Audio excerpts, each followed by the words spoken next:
Hello, hello! Bienvenue sur Jésus Talk, votre rendez-vous d'échange hebdomadaire. Si je te dis « L'Éternel est mon berger, je ne manquerai de rien ». Tu as reconnu ? Eh oui, le psaume 23. C'est le psaume le plus célèbre de la Bible. Tout le monde l'a déjà entendu au moins une fois dans sa vie, croyant ou non. On l'entend même dans les films et les séries américaines. Mais oui, même dans Desperate Housewives, dans l'épisode où Mike est mort. Bon, revenons à l'essentiel. Aujourd'hui, on va parler des psaumes. Et les psaumes ont été écrits par David. David, c'est un personnage très connu de la Bible, surtout son exploit face à Goliath qui l'a mis KO. Il était le petit dernier d'une fratrie que personne considérait. Mais bon, dès que Dieu l'a attrapé, sa vie a changé. Il est passé de berger à roi d'Israël. On reconnaît bien là la main de maître de Jésus, celui qui change les vies. David était l'homme selon le cœur de Dieu. Et aussi, un homme à femme, au point d'aller comploter pour pouvoir prendre la femme de son meilleur soldat. Ouais, c'est chaud. D'ailleurs, si tu as envie qu'on te raconte son histoire, écris Storytime David en commentaire. C'est justement son état d'homme pécheur et ses penchants pour ses nombreuses concubines que David, dans ses psaumes, parle avec son âme car il se répand sincèrement devant Dieu. Lorsque toi, tu as des situations de doute ou des inquiétudes, le psaume 23 est à méditer. Il te fera du bien. Il fera du bien à ton âme et à ta foi. Prends la Bible, on va la lire ensemble. L'Éternel est mon berger. Je ne manquerai de rien. Il me fait reposer dans les verts pâturages. Il me dirige près des eaux paisibles. Il restaure mon âme. Il me conduit dans les sentiers de la justice, à cause de son nom. Quand je marche dans la vallée de l'ombre de la mort, je ne crains aucun mal, car tu es avec moi. Ta houlette et ton bâton me rassurent. Tu dresses devant moi une table en face de mes adversaires. Tu oins d'huile ma tête et ma coupe déborde.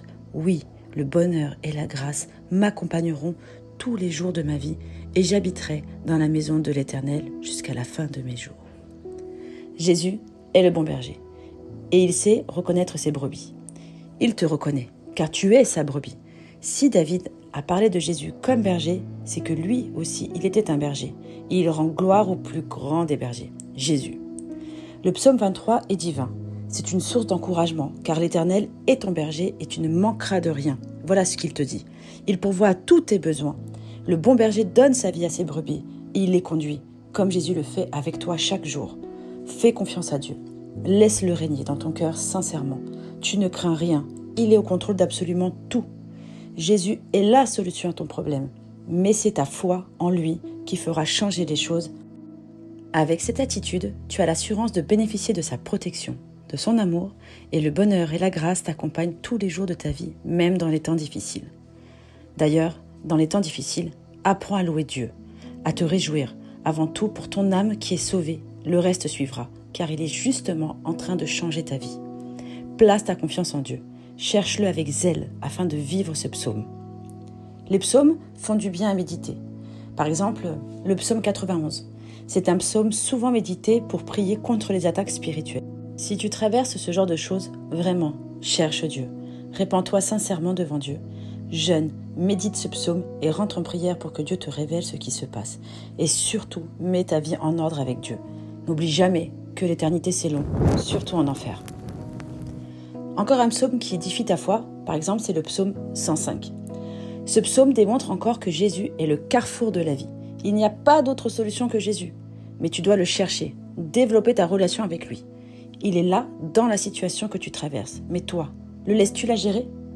Ta seule priorité et ton seul problème, ce n'est même pas ton problème, mais c'est d'aimer Jésus et de veiller sur ta relation avec lui.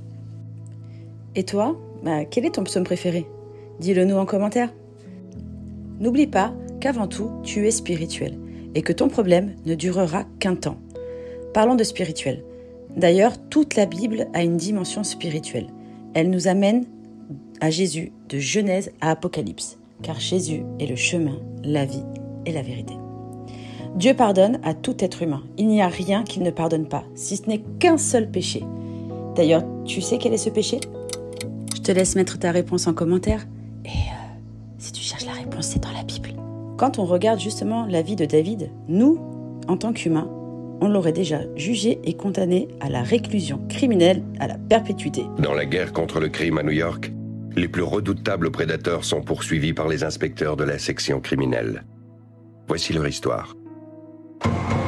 Heureusement que Dieu ne voit pas comme nous, qu'il pardonne et oublie, sinon personne ne serait sauvé et le ciel serait vide. Tout comme David, développe ta relation avec Dieu. Jésus n'est pas une religion, mais bien une relation entre lui et toi. La religion signifie être rebelle devant Dieu, donc on est loin de ce que Dieu veut. Dieu est omniscient, il sait tout, il sait qui est sauvé et qui ne sera pas sauvé. Il te laisse toujours une dernière chance, d'où l'importance de se repentir et donc de changer. Pour changer justement, médite Colossiens 3. Tu sais, beaucoup de choses passent par les yeux et par les oreilles. De ce fait, lorsque tu nais de nouveau, il est important de faire mourir en toi tout ce qui est terrestre, comme l'appétence pour l'immoralité sexuelle, l'impureté, les passions, les mauvais désirs et la soif de posséder qui est une idolâtrie. La nouvelle naissance en Christ permet de bénéficier des fruits de l'esprit. Compassion, bonté, humilité, douceur, patience, amour. Et sans repentance, rien de cela est possible. Tu es justifié. Donc, comme dit la Bible, le juste vivra par la foi. C'est le renoncement de l'âme. Dieu a condamné le péché dans l'âme. La désobéissance signifie aveuglement total. Quand tu viens à Christ, tes écailles qui t'aveuglent tombent. C'est là que tu prends conscience de ce monde spirituel et de ton état d'homme spirituel ou de femme spirituelle. Si tu es dans l'angoisse, la peur, le Saint-Esprit ne peut pas se manifester en toi, car ces émotions sont à l'opposé de la foi. Quand la foi est en activité, le Saint-Esprit agit. Ton cœur doit être disposé pour recevoir justement le Saint-Esprit. C'est dans la faiblesse que la grâce de Dieu s'opère dans ta vie. C'est le Saint-Esprit qui révèle la puissance de Dieu. Quand l'homme commence à pécher, le Saint-Esprit se retire. Mais les dons spirituels restent, car Dieu ne reprend pas ce qu'il a donné. Voilà aussi pourquoi, parfois, certains serviteurs de Dieu, pas tous, qui se sont détournés de Dieu, continuent de manifester les dons, les guérisons, les prophéties, ce genre de choses, mais Dieu ne les reconnaît plus. On le répète sans cesse, mais on continuera de le faire. Il faut toujours demander au Saint-Esprit ce que tu écoutes, ce que tu vois sur les réseaux sociaux, ce que tu entends même à l'église. Est-ce que Dieu approuve ? Même si c'est ton super pasteur que tu aimes tant ou le pasteur aux milliers de likes, il faut absolument prier pour le discernement de l'esprit. Tu as une relation aussi avec Dieu. Si le Saint-Esprit parle à ces hommes, le Saint-Esprit peut te parler aussi. Bon, revenons à la foi active. Tu connais l'histoire de la femme à la perte de sang ? Cette histoire est l'exemple même d'une foi active. Je vais te la raconter.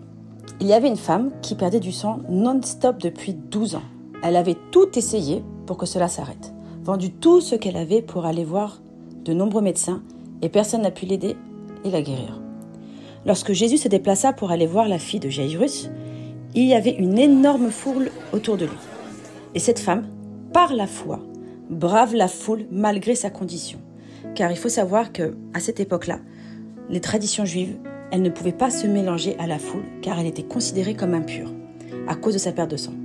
Donc elle a été prête à passer outre toutes ces règles par la foi car elle savait que sa guérison était là. Quelle détermination et volonté.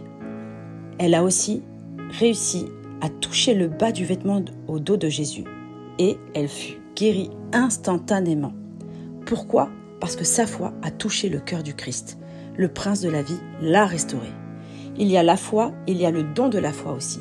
Quand tu pries, quelque chose se passe à la suite de cette prière. Bon, tu peux retrouver cette histoire dans le passage de Luc 8, versets 43 à 48. Sans la présence de Dieu, il te manquera toujours quelque chose dans ta vie. Il y aura un vide. Avec Dieu, tu ne manqueras de rien, car il te donne la paix. Il te donne sa paix. Sa paix, c'est celle de Jésus, car il est le prince de paix. Le Saint-Esprit, qui est l'Esprit du Christ, doit être constamment en toi et toutes tes actions doivent le glorifier. Tiens bon et ferme.